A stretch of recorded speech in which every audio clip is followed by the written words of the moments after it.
Swayam Prabha. Digital India. Educated India.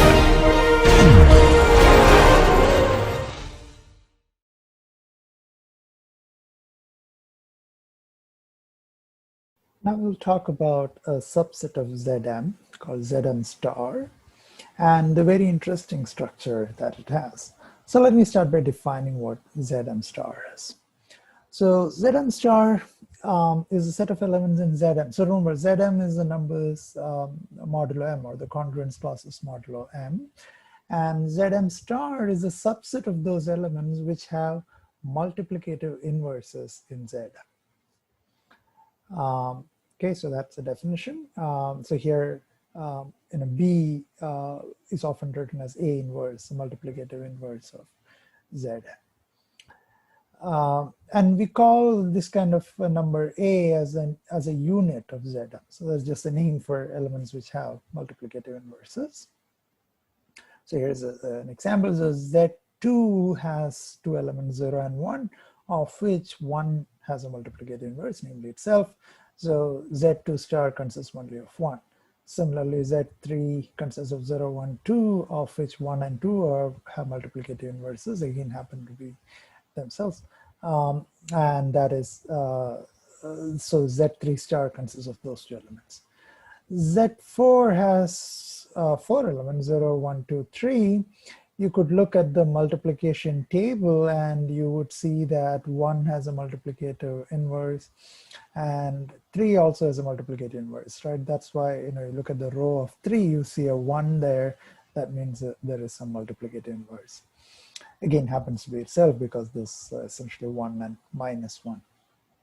So in this case, again, Z4 star consists of just these two elements, 1 and minus 1. In general, though, what all elements of Zm get into Z4 star?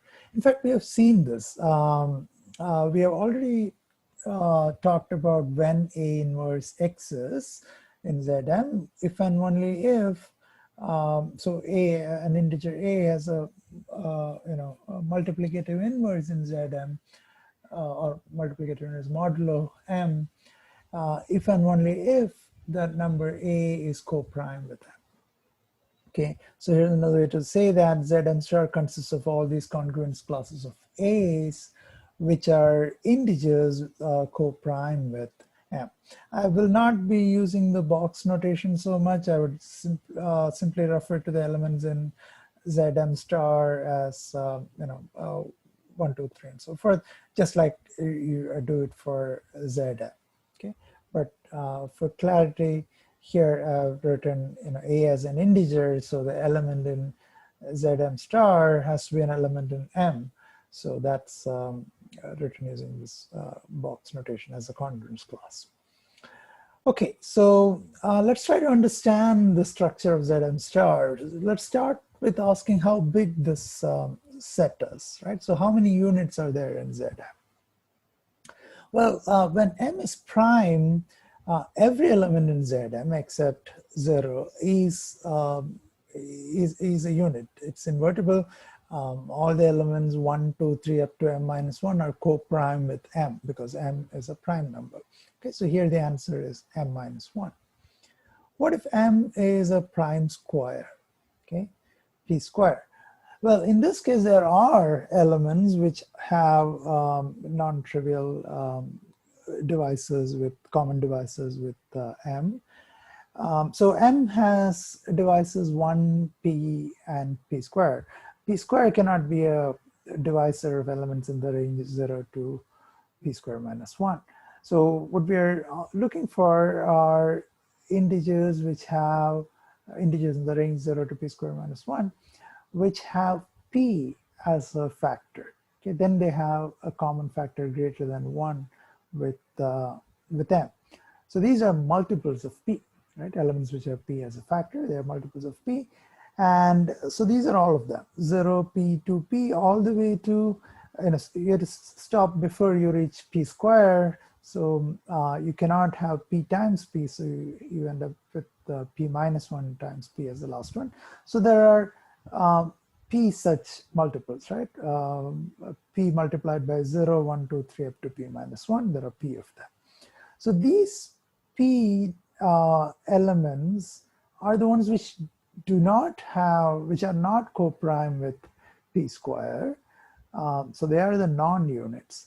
The units are all the others. So there are p square minus p of them. Okay.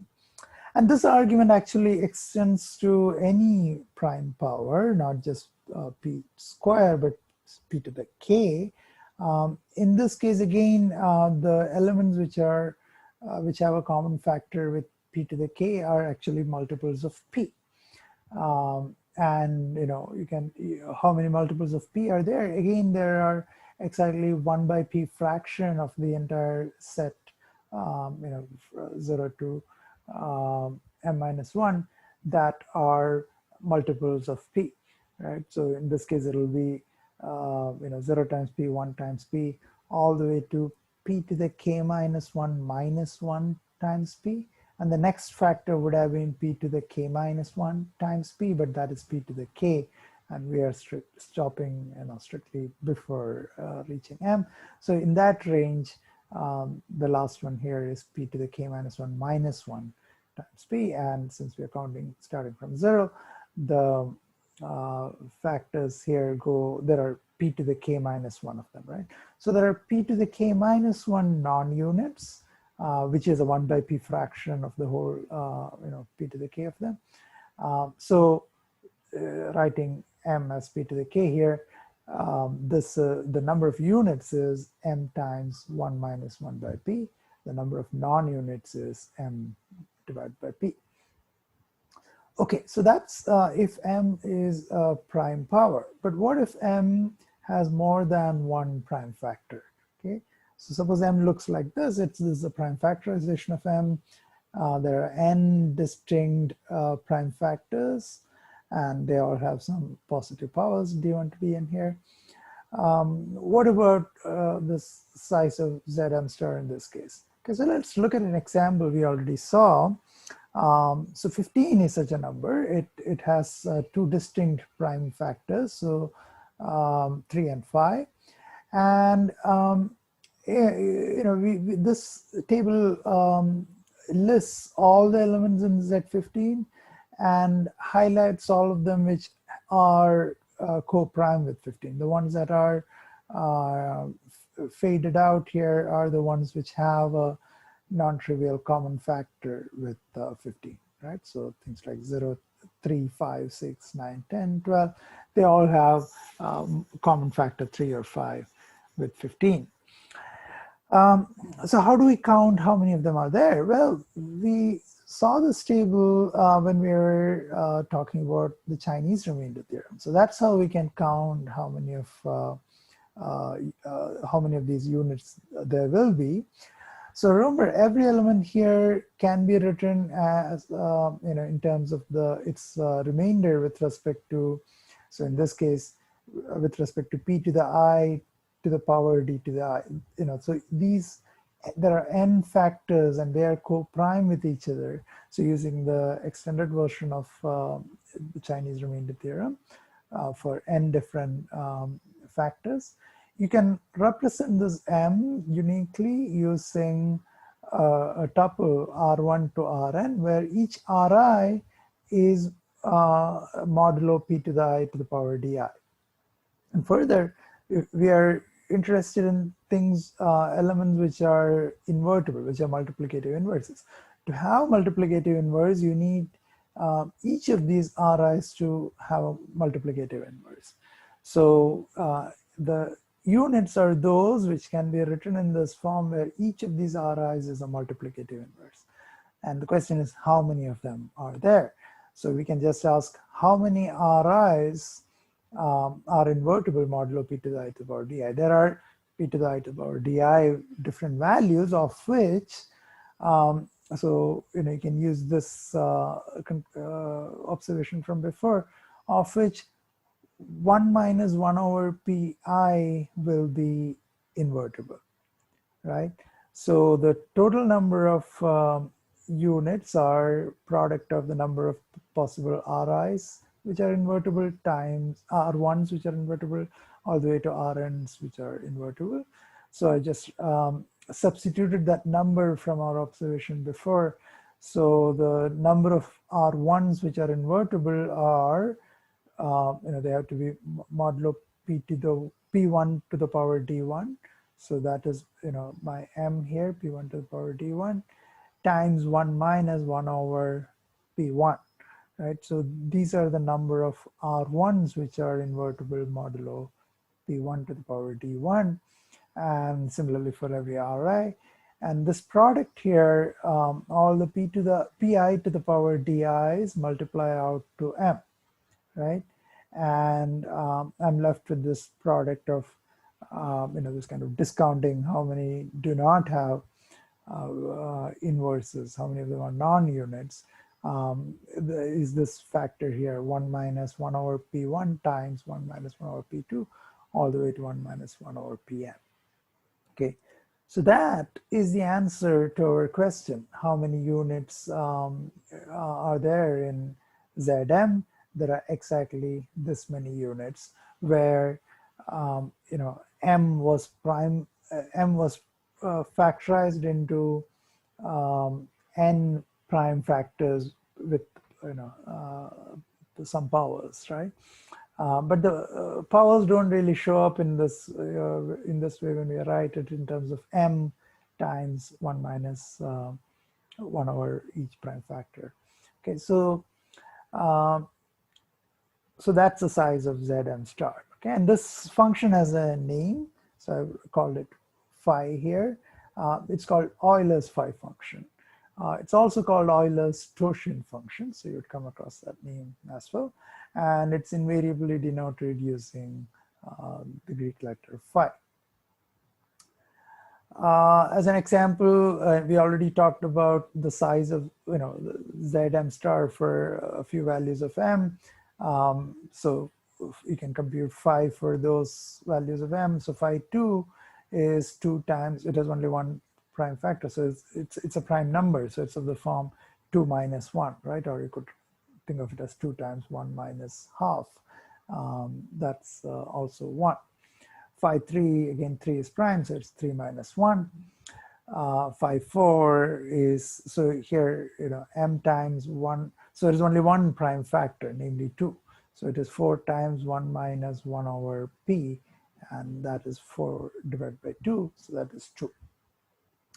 More generally, it's an easy exercise to check that if A and B are co-prime with each other, then consider A times B, right? And the prime factorization of A times B splits into prime factors of A, prime factorization of A times prime factorization of B, and there are no prime factors that they share, these two prime factorizations. And then if you substitute this, into this formula, it would factorize out as phi of A times phi of B. Okay, so I'd leave it to you to check that. And what this means is that there's a easy way to compute. So if I ask you what is phi of 6, phi of 6 is 2 times 3, so phi of 6 will be 2, phi 2 times phi 3, so that is 2, right? And these kind of functions which have this property that when A and B are co-prime with each other, phi of AB is equal to phi of A times phi of B, they tend to occur in somewhat more general context, and they have a name. They're called multiplicative functions. Just for your information.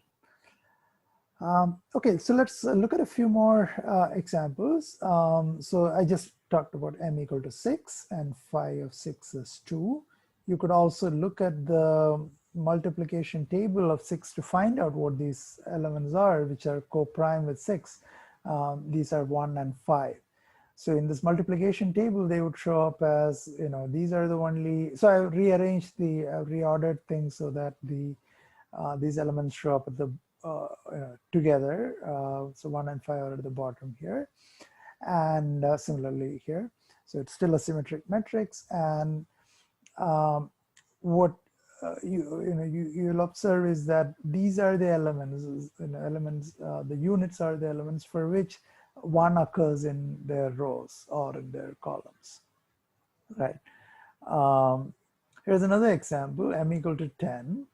We can compute phi of 10. Again, it factorizes as 2 times 5. 2 and 5 happen to be prime numbers. So it's 2 minus 1 times 5 minus 1. So it's 1 times 4, or 4. So we expect to see 4 numbers in the range 1 to 9, which are co-prime with 10. Okay, and these numbers are indeed, there are 4 of them, 1, 3, 7, and 9. You can see the entire list here, and the ones highlighted and more to the end are the units. Okay, and I also highlighted, the units multiplying the units here, this part of the multiplication table, and also highlighted the ones. There are no ones anywhere else, right? All the ones occur as, first of all, they occur in the rows of units. They can also occur only in the columns of units. So they occur only within this box of units versus units. Okay. Let's look at a little more structure here in these multiplication tables. So if you look at any non-unit element here, right? So something which is in the, so this stands for set difference. So Zm difference, Zm star, so the non-units, then all of them actually have a 0. So of course, every element, every row has a 0 in the 0 column, but all these elements have a 0 elsewhere also, right? So there is some element u, some column u, such that a times u equals 0 if a is a non-unit. So that's an observation, and actually it's something you can prove in general. So if a is not a unit, that means GCD of a and m is not equal to 1. So it's something strictly greater than 1. Then let's look at, so let's say in this example, 4, right? 4 and 6, the GCD is 2. What you can do is you can look at the number m divided by the GCD. Okay, so so in this example, m is 6 and GCD of 4 and 6 is 2. So this m divided by 6 divided by 2 is 3. U is 3, right? So let's look at this number u. What do we know about it? It's an integer, right? I took out the factor, the common factor. It's a factor of m as well, so I could take out that factor and I'm still left with an integer. And secondly, that integer is strictly less than m, because this GCD is strictly greater than 1. So this is a number that is strictly less than m. Right, so and also it's not 0 because m is not 0. So it's some positive number and strictly less than m. So some number in this range. So now I could look at this number as an element of Zm and ask what happens to a times u. So let's see as integers what happens to a times u. So a also has this GCD as a factor. So a times u will be u times something which has this GCD as a factor. So they multiply out and I get some multiple of m, right? So a times u is some multiple of m. Or in other words, in Zm, a times u is 0. So in this case, in the example we had where a is 4, u was 3, and 4 times 3 is 12, which is a multiple of 6, right? So you would see 0 here. Okay, so this is a short proof that if you look at non-unit elements, you would actually see zeros, say in the rows of non-zero elements or in the non-unit elements or in the columns of non-unit elements. You would see zeros outside of this, multiplication by zero. Okay. And the converse, so if you look at these non-unit elements, these are the ones which, and the shaded region is somewhere where you will see zero, other than having a zero in the first column. And similarly, in the shaded columns here, you would see a zero other than zero in the first row. And the converse also holds, namely, if you don't find these kind of zeros if you look within the units, right? So, so if A is a unit, so if A is in Zm star, then, except U equal to zero, you will never find a U such that AU becomes zero. So for all non-zero U's, AU is not equal to zero. So here, if you look at, so if you look at this row here, right, you do not find any zeros except in U equal to zero. So why is that? And also, of course, the same holds for columns also, right? There's a symmetric matrix. So why is this? So suppose there was a unit A such that, and some U, non-zero U, such that AU becomes zero. Then I can just look at A inverse AU in two different ways. Right? So A is a unit, so A inverse exists. So I can look at A inverse times AU. On the one hand, it should be equal to 1 times U. On the other hand, it is A inverse times 0, and that should be 0. So I end up with a contradiction saying U has to be equal to 0. So this is not possible, right? This because I start with the hypothesis that I have U, a non-zero U. Okay, so so just saying that for units, their rows and corresponding columns do not have these extraneous zeros outside of the zero column or the zero row. Here is another useful observation that Zm star is closed under multiplicative inverse. That is to say, if A is in Zm star, then by definition A has an inverse, A inverse. That A inverse is also in Zm star. Why? Because A inverse itself has an inverse, namely A, right? A times A inverse is 1. So A is an inverse of A inverse. So A inverse itself, by definition, belongs to Zm star.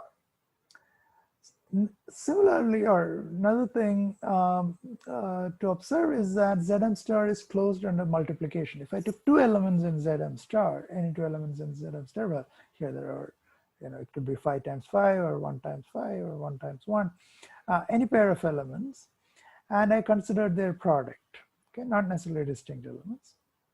And I'm claiming that the product will also be in Zm star. Why? Well, I just need to check that this product has an inverse. And indeed it has an inverse, namely B inverse times A inverse, okay? So by associativity, I can, open these brackets and evaluate this. I'll get B times B inverse is identity. So this just becomes A times 1 times A inverse, which is just A times A inverse, and that's again equal to 1. So from the fact that B inverse and A inverse exist, I can conclude that AB also has an inverse, namely B inverse times A inverse. So AB is also in Zm star. So that is to say, the elements you find here, if you look inside the entries here, they're all, so that those are the products, right? This is A, this is B. The entry here is the product A times B. Well, those entries themselves are just this 1 and 5 here. Okay, they are themselves elements in Zm star. Here's one more intriguing property.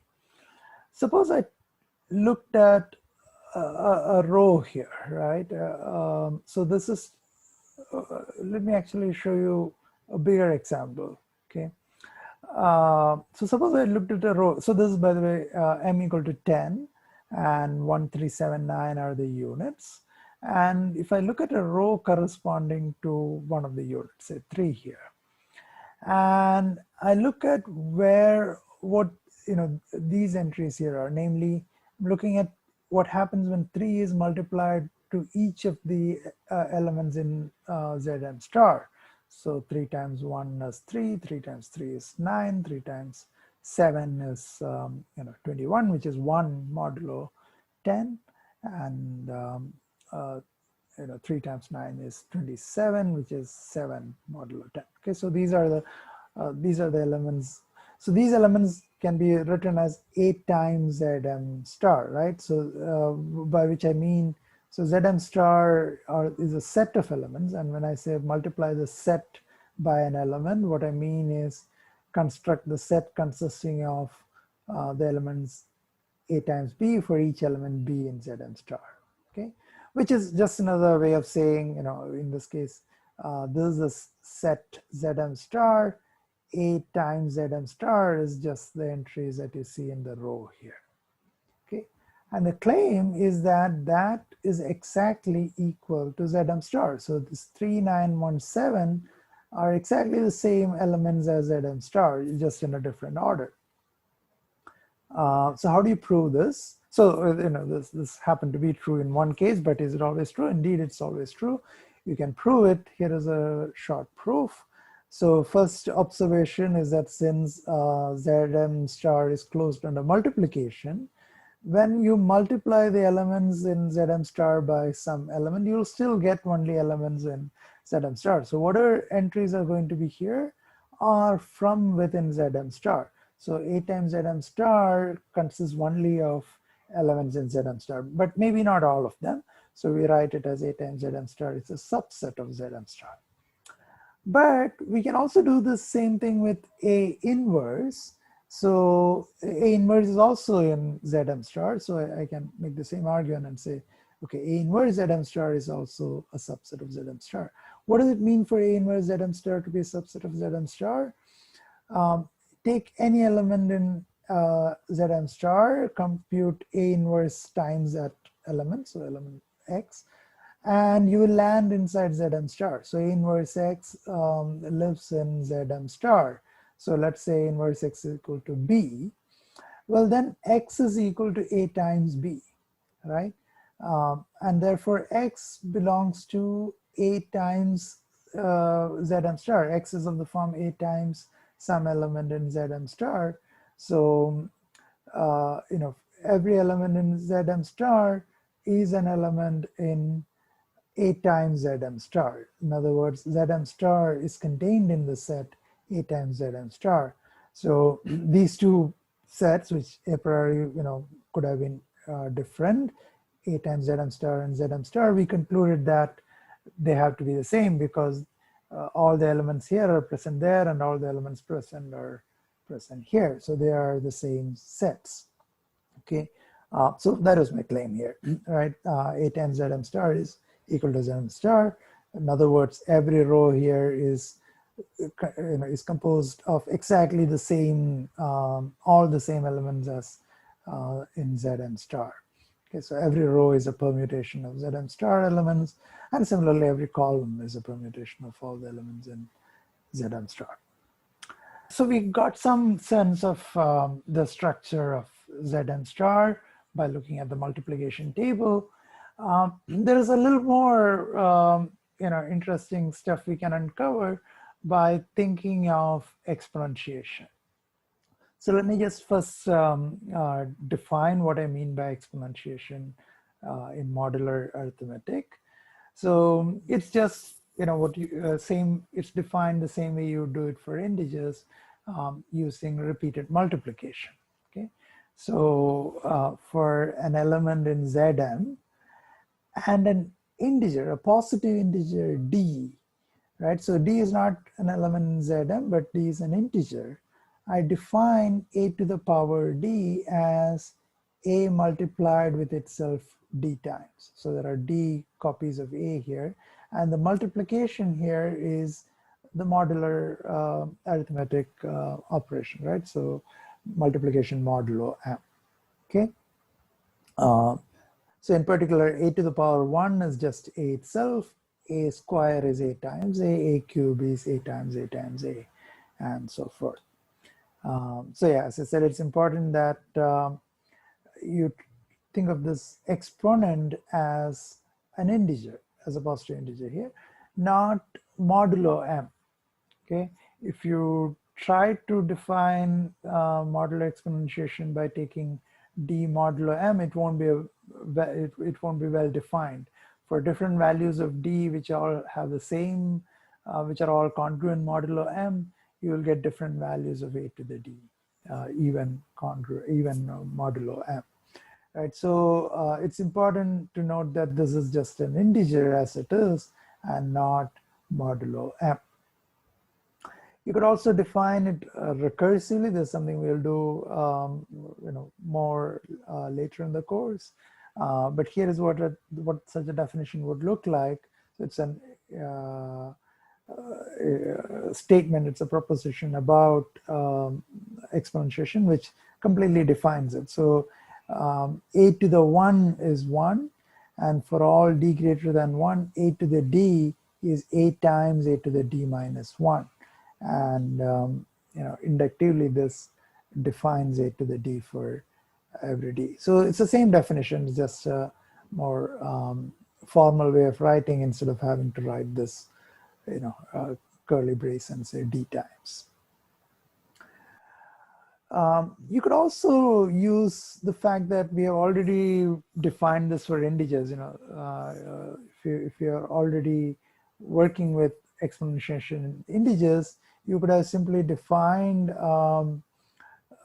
modular exponentiation using integer exponentiation. Namely, you would say, so now I've written to avoid confusion. Now since I'm taking a as an element, as an integer, I've written the element in Zm as the congruent class corresponding to m. So that's an element in Zm. I need to define its exponentiation with an integer d. I simply define it as take a and raise it to the power d as an integer, and then look at the congruent class it falls into. Okay, and there's an equivalent definition, and that follows from the fact that modular multiplication works this way. You can, or modular multiplication was defined that way, and then we checked it was well defined. So you should convince yourself that this is an equivalent definition of modular exponentiation. Now, this is for well defined for every in Zm, but you can go further in Zm star. And so here I restricted myself to positive integers. In Zm star, I can extend it to all integers. So so for 0, I define it as a to the power 0 equal to 1. In fact, that's something you could have done for Zm also, except for possibly for 0, you may not want to define 0 to the power 0. But in Zm star, for every element in Zm star, you define a to the power 0 as 1.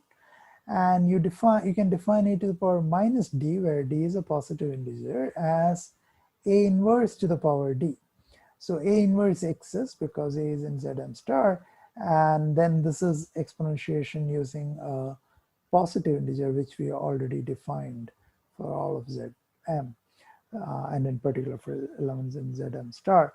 So this gives you a definition of modular exponentiation in Zm star, where the exponent can be any integer, positive, negative, or 0.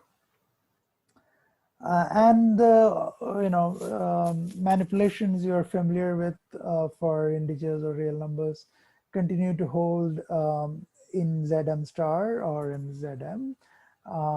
So things like a to the power e times a to the power d, where times is modular multiplication here in Zm or Zm star, equals a to the power e plus d. And similarly, a to the power e to the whole to the power d is the same as a to the power e times d, where this multiplication is as integers. Similarly, this addition here is over integers, right? So it's not modulo m, That's very important. Then you'll get wrong results if you reduce this modulo m. Okay, so I kept repeating that it's important that whatever you're doing is as integers and you do not reduce them modulo m, but it turns out you can reduce them modulo something else, and that is given by that's a consequence of this important result called Euler's-Torsion theorem, or sometimes just Euler's theorem. We will call it Euler's-Torsion theorem. So what does this theorem say? It says, okay, take any element in Zm star, or think of it as any element who is co-prime with, which is co-prime with m. Then a to the phi m, so phi is the Euler-Torsion function we saw, Euler's phi function that we saw. A to the power phi m is congruent to 1 modulo m. Okay. So, or instead of saying it's congruent to 1 modulo m, I would, it's more convenient to simply say in Zm, so using the modular exponentiation that we defined already, for every a in Zm star, a to the phi m equals 1. Okay. So this is again saying that there is some power, in fact, this particular number, phi of m, such that works like 0 in the exponent. A to the power 0 is 1, and a to the power phi m is also 1. Okay, and it's important to note that this theorem applies only for a in Zm star, so units, and that is because this says in particular that a has an inverse. If I took a to the phi m minus 1, it's a number such that if I multiply, it's an element in Zm such that if I multiply it with a, I will get a to the phi m, which is identity, right? So a to the phi m minus 1 is actually a inverse. So this means a better have an inverse. So it works only for elements which are in Zm star. So here's a very nice and beautiful proof which I have framed for you. It's a very simple proof. It's just a couple of lines, but very clever nonetheless. So let's take Zm star. It's some, we know there are phi m elements in Zm star. So let's just call them x1 to xn. Okay, and for some reason, we are going to just multiply all these elements in Zm star together. Okay, we know that you'll get an element in Zm star if you do that, if you multiply all of them together. Okay, so why not? So we multiply all these x1 to xn together, and you call the product u. But now you do another very strange thing. You take the elements, these elements here are the x1 to xn are the units listed in some order. A times x1 is each or a times xi, it's each unit multiplied by a. Okay, so a is again an arbitrary element in Zm star. So a times x1 through a times xn essentially are the row. They form the row of a in that multiplication table under the columns of Zm star. Okay. Okay. So again, just if you want to pay attention to the algebra here, all I did was I took x1 to xn, multiplied each of them with a. So I have a times x1 through a times xn, and then I multiplied all of them together. Well, what is that product? Since you can reorder the factors, there are n factors of a, and what I'm left with is x1 through xn, and that product is u. So this w is just a to the n times u. Okay, so again I define two numbers, u, which is a product of all elements x1 to xn, and w, which is a product of all elements ax1 through axn. However, here is the interesting thing. What are these numbers ax1 through axn? Right, they are elements of a times zm star, right? So x1 through xn are the elements of zm star, and these are the elements of a zm star, the set that we just now talked about. But this set is the same as zm star. That's what we said about that set. That row consists of exactly all the elements in zm star. So the product of x over all elements in a zm star is the same as the product of x over all elements in zm star, just in a different order, right? But the order doesn't matter. So you get that w and u are actually the same. Okay, so that's the crux of the proof, that both these products here, they are equal. And further, u is a unit, so it has an inverse. So from this, w equal to u, so u so that means u equals a to the n times u. I can multiply both sides by u inverse, and I'm left with a to the n is 1, where n was the number of elements in Zm star, right? So even if you don't know the formula of phi m, just the fact that it is a number of elements in Zm star, you can prove this Euler's torsion theorem. Okay, so that's very simple but very powerful observation, using modular arithmetic. And a special case of that has a name when that special case corresponds to when m is a prime. So phi of m is just m minus 1. So, so sometimes when the modulus is a prime instead of m, I will call it p.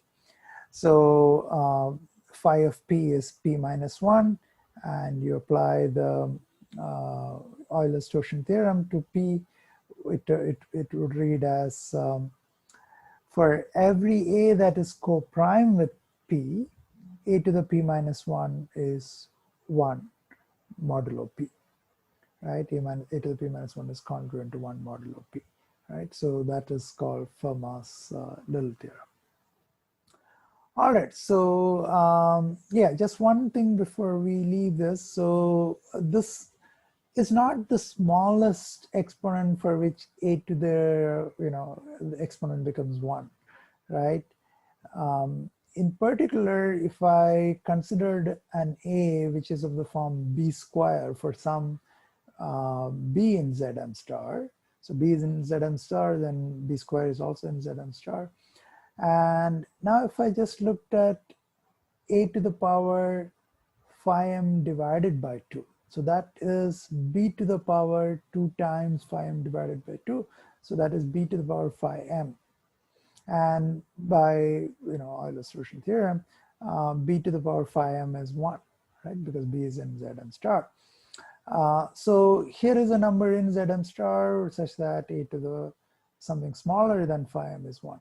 In fact, 1 itself is such a number. 1 to the power 0 is already 1. So, but this is another. I mean, these are other interesting examples, right?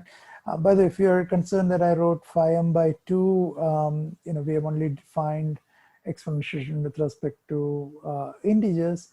Don't worry, phi m by 2 is an integer for all m greater than 2, and that's a quick exercise you can prove using the formula for phi m.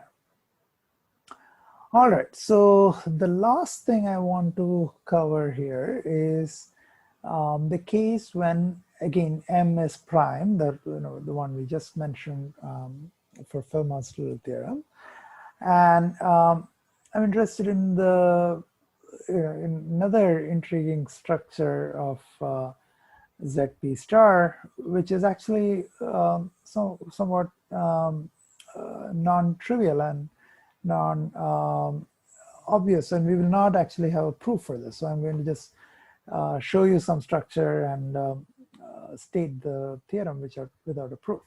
Okay, so to state this, to see the structure, let's look at a different clock. Okay, so we had this clock which was working modulo ZM or ZP. Now I'm going to have a clock where the needle moves in a very strange way. So it starts at 1 instead of starting at 0. Okay, and at every step it multiplies. So instead of adding us, instead of like an arithmetic progression, the needle moves in a geometric progression. So at every step, it multiplies the current value by some element g. Okay, so some fixed factor g, and that's what tells it where to go next. Okay, so here is something I can straight away say. It starts off at 1, the next step will be g, then it will be g squared, and you keep going. At some point you'll come back to 1. You may come back to 1 sooner, but I know that certainly at this p minus first step you will come back to 1, because that's what Fermat's little theorem told us, that take any g not equal to 0, so it's co-prime with the prime p, g to the p minus 1 equals 1. Okay, maybe it equals 1 earlier also, but certainly by here it equals 1. But let's try a few examples. What if g is 1? Okay, so I'll try a few g non-zero g's. What if g equal to 1? Well, then all of these are actually 1, right? 1, 1 square is 1 and everything. So the needle just doesn't move. What if g is minus 1? Well, then it starts off with the 1, then it becomes minus 1, and then it becomes minus 1 times minus 1, which is 1. So it has gone back to 1 already in 2 steps, and it just keeps switching positions between 1 and minus 1. And another thing I can say about this clock is that it'll never reach 0. The needle never reaches 0. And the reason it never reaches 0 is that, it'll stay inside ZP star, right? Because G is an element in ZP star, and all these, G squared, G cubed, they all are in ZP star. So it'll never reach 0. Okay, because 0 is not in ZP star. Okay, so these are all, some facts we already could conclude about this multiplicative clock. But the intriguing question is there a G which will make the hand go everywhere except 0? Okay, and that is not very obvious this time around, but so we won't prove this, but I do want you to know this important fact. I know it's a couple of pages long proof, and if you take a number theory course, you would certainly prove this. But we'll just take this for granted that when P is a prime, there is some G such that every element in ZP star is of the form, is reached in this, reached here. So there are P minus, P minus 1 steps up to here, right? From G to the power 0 to G to the power P minus 2. And in these P minus 1 steps, all the elements, all the P minus 1 elements of ZP star will be reached by this G. So there is some such G, not clearly not 1 or minus 1 for larger P's, but there is some G for every P that'll take the hand through every position, okay, in the multiplicative clock. So here is an example. So let's take P equal to 5. So PSP prime, and G equal to 2 turns out to work.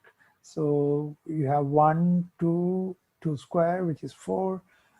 Then 4 times 2 is 8. 8 is 3 modulo 5. And that's all the 4 elements, right? And G equal to 3, you have 1, 3, then 9. 9 is 2 modulo 7. Then 2 times 3 is 6. 6 times 3 is 18, which is 14 plus 4. So 4 modulo 7. and then 4 times 3 is 12, which is 5, and that takes you through all 6 of them. And then if you did 5 times 3, you'll get 15, which is 1, right? Okay, so by the way, we are going to use this mainly for P being a prime. I mean, that's the most important example you need to know. But actually, there is a slightly larger class of values for which this holds. Okay, but we will just talk about this for primes. Okay, so again, so that's the fact that if P is prime, then there is some G such that for every X, it can be reached in K steps for some K. So every X is of the form G to the power K. So this G is called a generator of ZP star. That terminology comes from something called group theory, which we won't talk about now. You'd also come across the term primitive root. So G would be called a primitive root of P.